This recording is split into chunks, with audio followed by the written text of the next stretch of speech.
അനുദിന വിശുദ്ധർ മാർച്ച് 20 വിശുദ്ധ കത്ബർട്ട് മെത്രാൻ. സ്കോട്ട്ലൻഡിൽ മെൽറോസ് എന്ന സ്ഥലത്ത് ജനിച്ച ബർട്ട് സ്ഥലത്തെ ആശ്രമവുമായി അടുത്ത ബന്ധത്തിലാണ് ബാല്യം മുതൽ വളർന്നത്.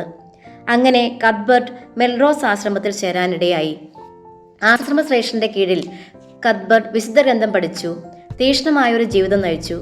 ഗുരു മരിച്ചപ്പോൾ അദ്ദേഹം ആശ്രമശ്രേഷ്ഠനായി തിരഞ്ഞെടുക്കപ്പെട്ടു. സ്ഥലത്തും പരിസരങ്ങളും ഉണ്ടായിരുന്ന അന്ധവിശ്വാസം നീക്കാൻ അദ്ദേഹം അശ്രാന്തം പരിശ്രമിച്ചു. ടിഫോർഡിൽ വിശുദ്ധ തെയോഡോറിന്റെ അധ്യക്ഷതയിൽ ചേർന്ന മെത്രാന്മാരുടെ സുനഹദോസ് ഏകാന്തതയിൽ കഴിഞ്ഞിരുന്ന ഫാദർ കത്ബർട്ടിനെ ലിൻഡിസുഫാണിലെ ബിഷപ്പായി തെരഞ്ഞെടുത്ത് 685 യോർക്കിൽ വെച്ച് അഭിഷേകം ചെയ്തു. പുതിയ സ്ഥാനം ലഭിച്ചപ്പോഴും തപോനിഷ്ഠയ്ക്ക് കുറവ് വരുത്തിയില്ല. പരിസര പ്രദേശങ്ങളെല്ലാം അദ്ദേഹം പ്രസംഗിക്കുകയും പഠിപ്പിക്കുകയും ചെയ്തുകൊണ്ടിരുന്നു. 2 കൊല്ലത്തെ ഭരണം കഴിഞ്ഞ് ഫാൻ ദ്വീപിലേക്ക് പോയി അവിടെ വെച്ച് അദ്ദേഹം മരിച്ചു. വിശുദ്ധ കത്ബർട്ടിന്റെ ജീവിതം അനുസ്യൂതമായ പ്രാർത്ഥനയുടേതായിരുന്നു. ആ ജീവിതം നമുക്കും മാതൃകയാവട്ടെ.